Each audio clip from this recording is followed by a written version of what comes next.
So let's do a meditation on that. And we can start by just closing our eyes and, just sitting up straight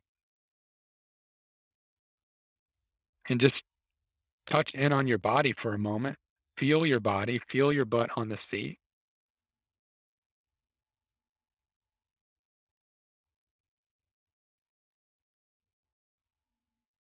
And forget about the past, forget about the future, and just completely let go of the past, completely let go of the future, and just be here in this moment right now. One of the best ways to get into this moment is just focus on your body. Keep the attention in your body. That's the only rule.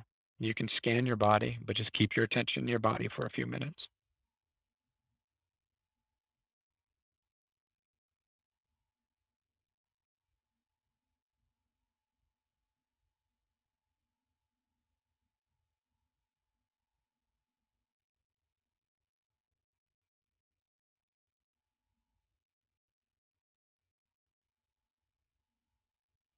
You might notice your body's a little tense.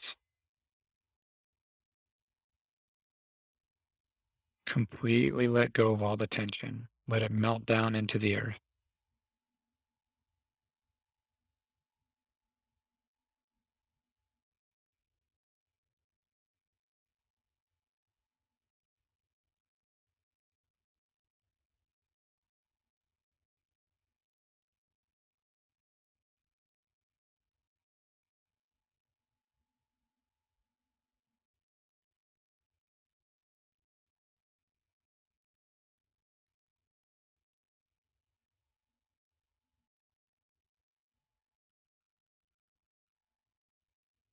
Now bring your attention to the tip of your nostrils.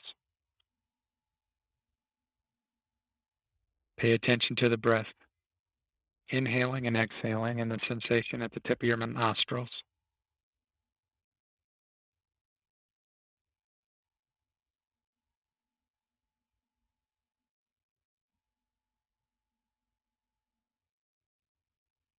Distracting thoughts are fine. Whenever you catch yourself distracted, be really happy that you were mindful enough to catch the distraction and then just go back to the nose.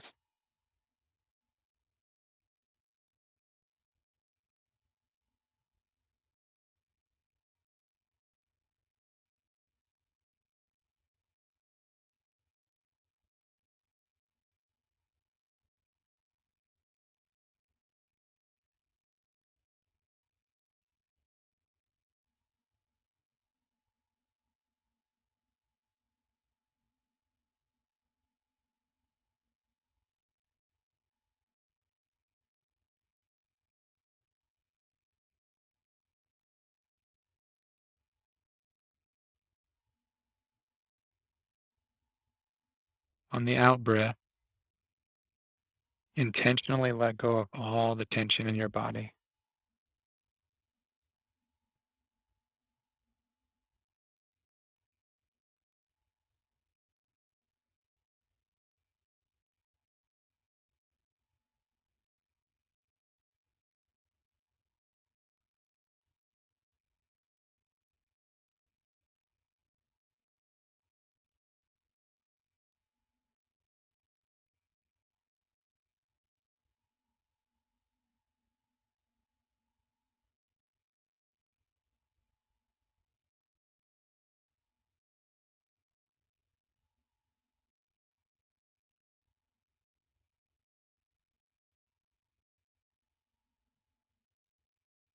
Now, for the duration of the 11 minutes of meditation, keep your attention on the breath at the nostrils and contemplate the constant change that occurs as you breathe. When any thought comes up and distracts you, simply contemplate its impermanence. Any sound that comes up, you can pay attention to the sound and see its impermanence. Everything that comes into your senses, just contemplate its impermanence, but try to stay with the breath and contemplate its impermanence as you breathe.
As we focus on the breath coming in and out of the nostrils, situations from your life will appear in your mind. Thoughts will arise, situations will arise. Try to contemplate, if I let go of this, can I see the impermanence of the situation dissolving in my own mind?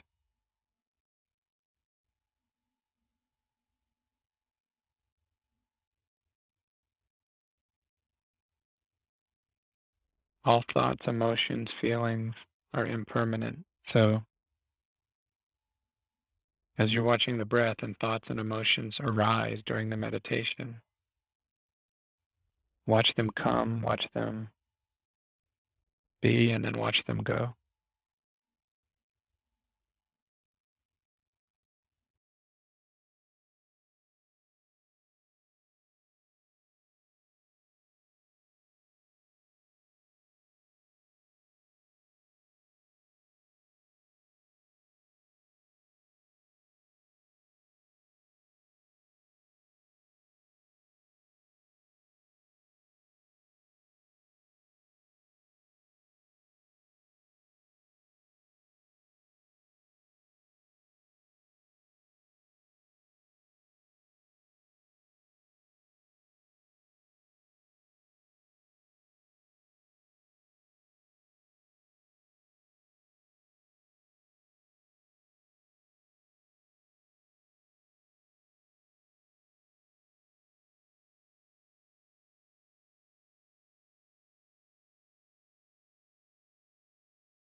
Okay, opening our eyes, coming back to reality.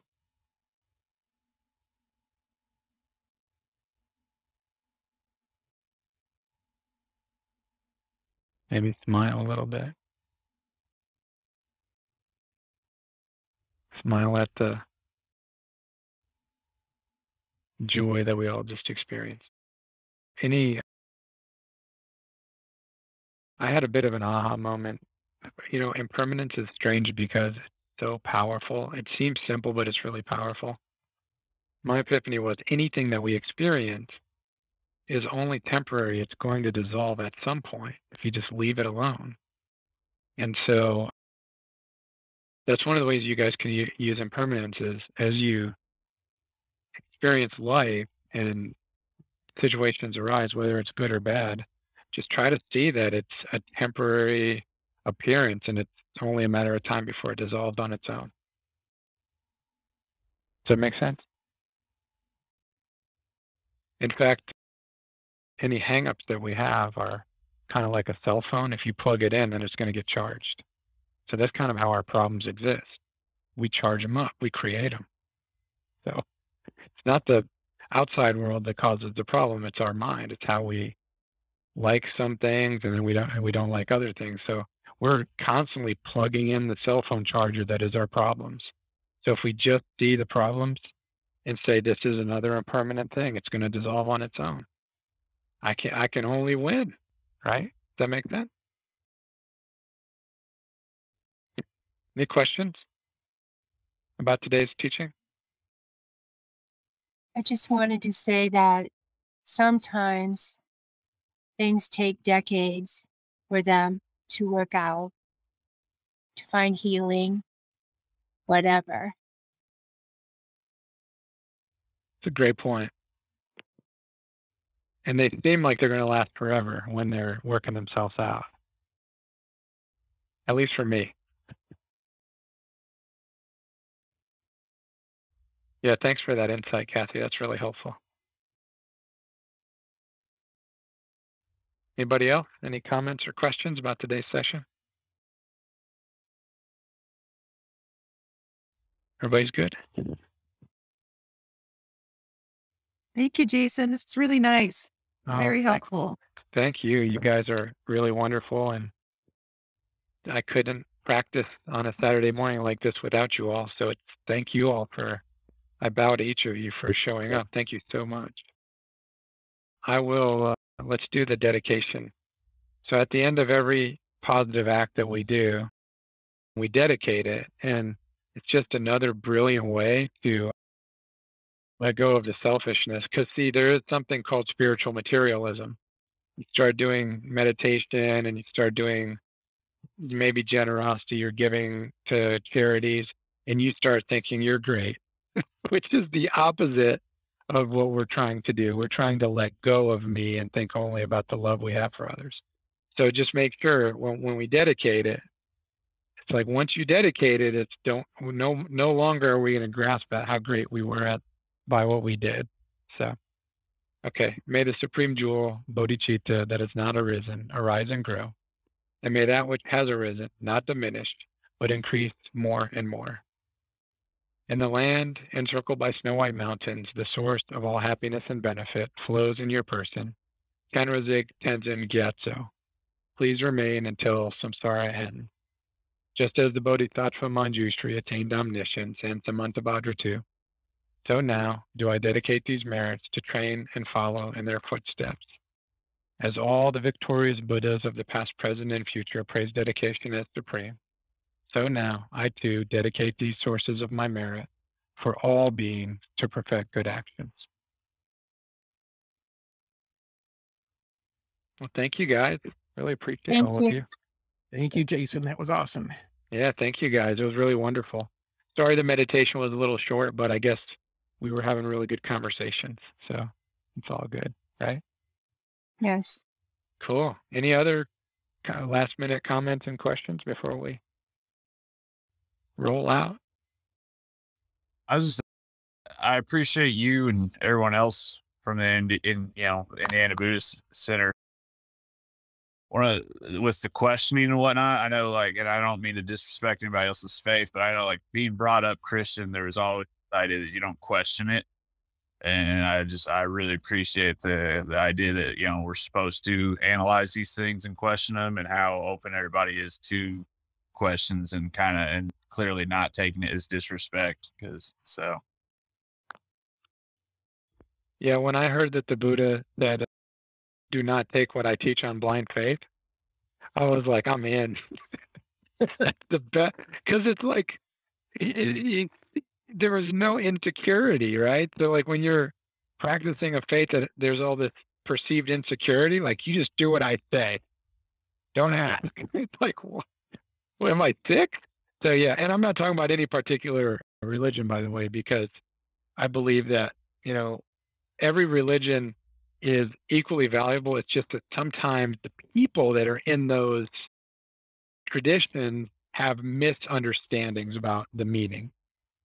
So, yeah. Can I share? I was talking to Geshe-la a few weeks back, and we were talking about interaction, during his teachings, because he's doing the way the Bodhisattva right now, which is really difficult stuff, right? I mean, it's really esoteric and difficult to understand, and I shared with him conversations I had with a lot of people who said, well, he's, it's like that he's a master, he's teaching. I want to be polite. I don't want to interrupt him in the middle of it, and he stopped me right there. He said, that is wrong thinking.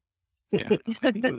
he was direct, and he's like, you tell people, it's like you have a question, you ask it. It's crazy. Like, even I've heard something along those lines, and everything that I've sat in, and there's still that hesitation that's like been built into me. Like, I'm not supposed to question things. So it's, it's there. Anyway, it's kind of a cultural thing that we have here. It's like we're sort of taught, and in school, we're taught, sit in class, be quiet, don't interrupt, and all of that. And he's like, nope, that's not the way I want people to do it. Yeah. There's one saying that the true guru is within. So this is kind of the tantric tradition, but the idea is the true guru is within, meaning that the real teacher is you. You're the one. So we spend this 2 hours together, and then for the rest of your 24 hours times 7, you're alone with your own mind. So you have to question and you have to analyze, because if you don't, then all of this is meaningless. Yeah. Right? Because you have to figure this out so that when you're with yourself later and your friend makes you mad, that's the moment when you have to say, okay, can I apply this stuff? For each of us, for me, for all of us, right? Yeah. It's great. Well, anything else? Anybody? Cool. Well, your homework is to stay away from Doritos. Actually, your homework is to see, right, that when we take something and it's pleasant, whether it's food or TV or whatever, we'll just watch the mind. Try to be keenly aware of what happens and see if these teachings are accurate according to your experience. That's really what we all have to try to do. So, cool. All right, guys. Well, thank you all. Take care. Be safe. We'll see you guys next Sunday. I hope I see all of you next Sunday. I'll see Jason and Andrew on Monday. You guys are welcome to join us 8 a.m. every day. The 3 amigos, we're on it every day. It's pretty awesome. Would like to be 4 amigos or 3 amigos and an amiga, or maybe 3 amigos and 3 amigas. Whatever is good. You're all welcome. So, if possible, some people work during that time, but either way, we'll see you guys soon. Take care. Have a good week. Be safe, everybody. Thank you.